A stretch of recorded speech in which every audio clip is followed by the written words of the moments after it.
नमस्कार।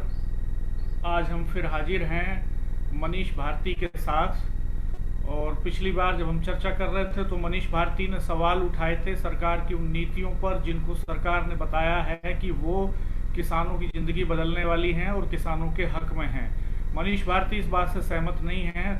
उनका कहना है कि ये नीतियां किसानों के हक में नहीं हैं। तो आज हम बात करेंगे मनीष भारती जी से कि अगर ये नीतियां किसानों के हक में नहीं हैं तो आखिर किसके हक में हैं, क्यों बनाई गई हैं। इन सब बातों पर विस्तार से चर्चा करेंगे आज।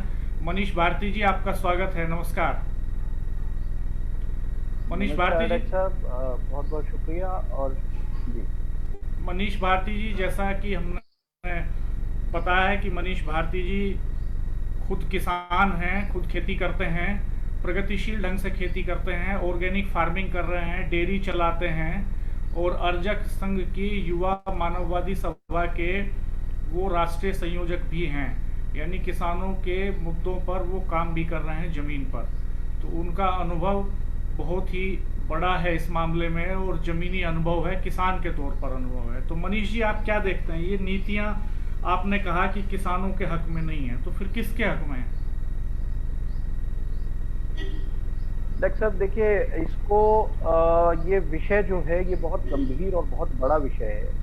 और इसमें इतना बड़ा पैसा इन्वॉल्व है कि जब तक आप इसकी व्यापकता को नहीं समझेंगे इस विषय को आसानी से समझ नहीं पाएंगे। मैं अपने सभी दर्शकों को एक बार थोड़ा सा समय लेके समझाना चाहूंगा कि जितनी मेरी समझ है विषय की कि ये क्या हो रहा है, क्यों हो रहा है, इसमें कुछ उदाहरण के साथ मैं अपनी बात को कहना चाहूंगा। देखिए, सबसे पहली बात तो ये है कि जब हम कोई भी सरकार को चुनते हैं तो हम किसी व्यक्ति को नहीं चुनते, हम एक विचारधारा को चुनते हैं। कहा जरूर जाता है कि आप वोट मोदी को देंगे या आप वोट इंदिरा को देंगे या आप राहुल को देंगे या आप अखिलेश को देंगे, लेकिन मूल रूप से एक विचारधारा के समर्थन में हमारा वोट होता है अनजाने में। चौधरी महाराज सिंह भारती कहा करते थे कि देश नीतियों से चलता है, नेताओं से नहीं। और मैं उस बात को बहुत पूरी तरह से उस बात से सहमत भी हूँ। तो मौजूदा जो सरकार हमने चुनी है, वो चाहे उसमें प्रधानमंत्री मोदी होते हैं आज की तारीख में या कोई और व्यक्ति इस देश का प्रधानमंत्री होते, जो बीजेपी की जो मानसिकता है वो पूरी तरह से पूंजीवाद को समर्थन देने वाली मानसिकता है। और पूंजीवाद को जो मानसिकता समर्थन देती है या पूंजीवाद को जो अपना आदर्श मानती है, उसका जो व्यवहार और उसका जो आचरण होगा वो भी पूंजीवादी तरीके से ही उसका आचरण होगा। पिछले 6 साल से हम जो कुछ देख रहे हैं इस देश के अंदर, वो पूंजीवाद का एक नंगा नाच हम लोग देख रहे हैं। अब हम इस बात पे आते हैं कि जो ये मौजूदा सरकार ने जो अब हाल में जो एक नीति घोषित की है, जिसमें ये कहा जा रहा है कि ये किसानों के हित में है, तो मैं आपको थोड़ा सा पीछे लेके चलता हूँ। 2014 से 2016 तक के जितने भी बजट हैं, इन बजट में जो किसानों के नाम पे प्रावधान किए गए हैं, उन सभी प्रावधानों को अगर आप देखें तो वो कहीं ना कहीं किसान से नहीं, पूंजीवाद से पूरी तरह से फायदा देने वाले प्रावधान।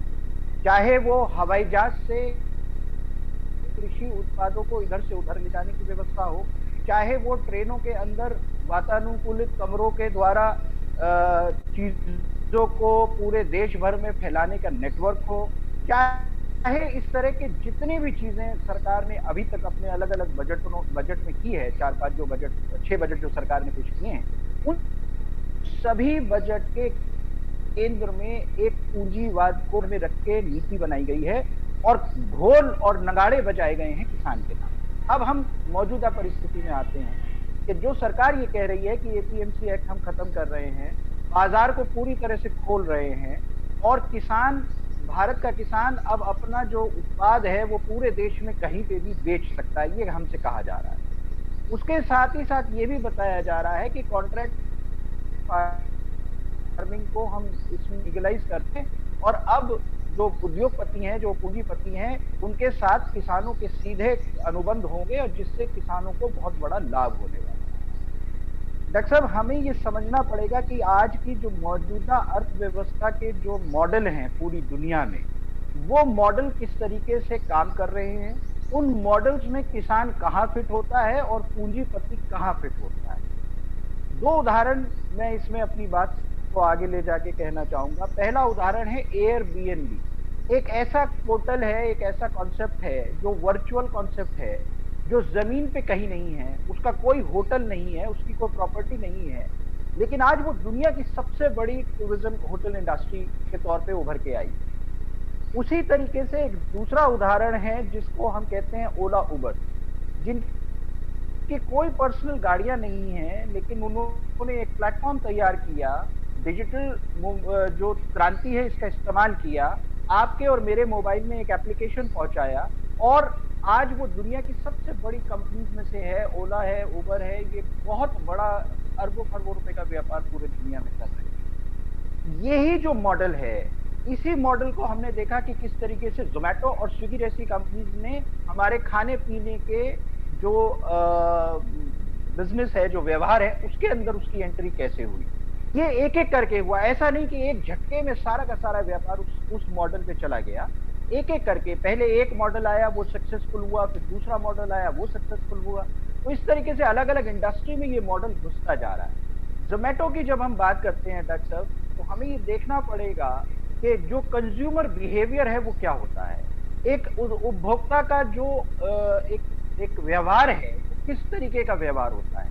मान लीजिए एक आप जब घर से बाहर अपने परिवार के साथ जाते हैं, कहीं खाना खाने, डिनर करने, लंच करने, या किसी बिजनेस मीटिंग में कहीं जाते हैं, तो स्वतः ही आप ये देखते हैं कि आपको जो कोई होटल या कोई रेस्टोरेंट जो पसंद है, जिसका खाना आपको पसंद है, जिसकी एम्बियंस आपको पसंद है, वहां आप ड्राइव होते हैं और आप अपने दोस्त को, अपनी फैमिली को, अपने बिजनेस पार्टनर को उस जगह पे लेके जाने की कोशिश करते हैं जो आपकी पसंद की जगह, या जो लोग आपके साथ हैं उनके पसंद की जगह हो।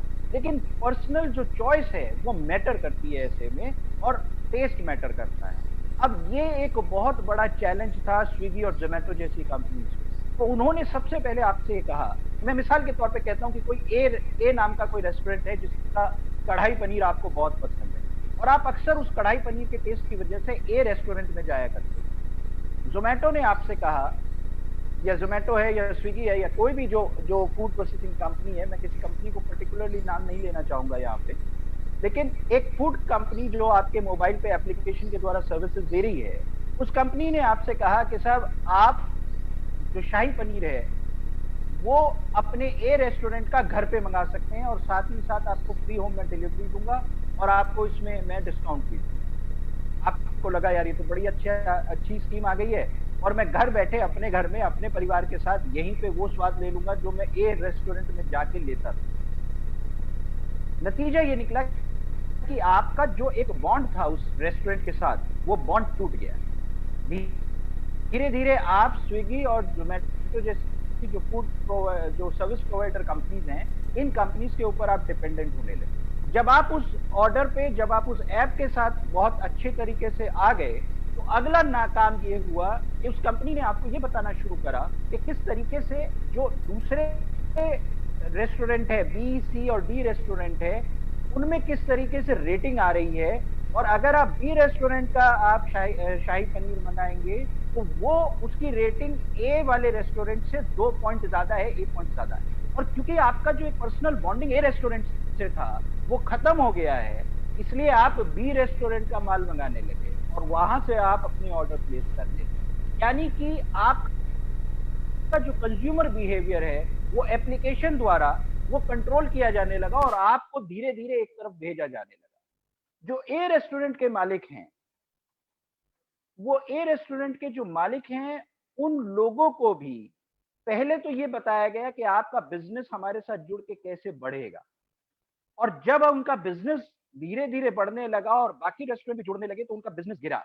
जब उनका बिजनेस गिरा तो उनसे कहा गया कि आपका बिजनेस इसलिए गिर रहा है कि आज हमारा जो फ्रंट पेज खुलता है उस पे आप ही की तरह के 10 रेस्टोरेंट और भी हैं, तो आपको अगर ऊपर आना है तो आपको 50,000 रुपया महीना हमें देना पड़ेगा। यानी कि उस रेस्टोरेंट की मजबूरी हो गई, ए रेस्टोरेंट की मजबूरी हो गई कि वो उस कंपनी को 50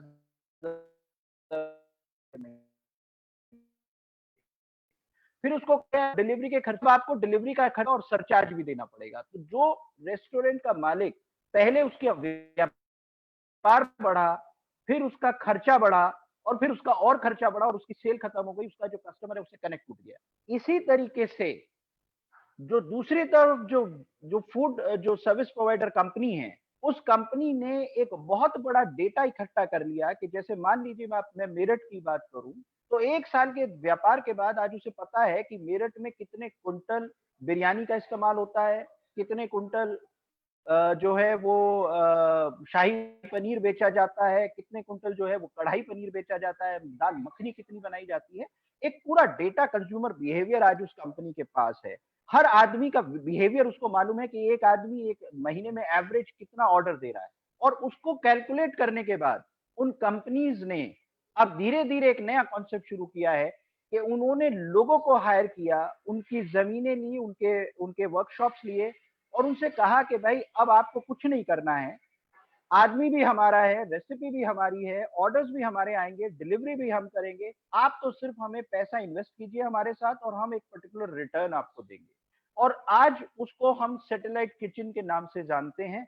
सभी जो फूड प्लेटफॉर्म्स हैं वो सैटेलाइट किचन अपने चला रहे हैं, और धीरे धीरे जो रेस्टोरेंट बिजनेस है, उस रेस्टोरेंट बिजनेस का जो एक्चुअल जमीन पे जो बिजनेस है उस पर एक बड़ा नुकसान हो गया, और वो पूरा बिजनेस शिफ्ट होके किसी एक या दो कंपनीज के पास आ गया है। इस मॉडल को अब मौजूदा सरकार खेती किसानी में और जो खुदरा व्यापार हमारा है उसमें लेके आ रही है।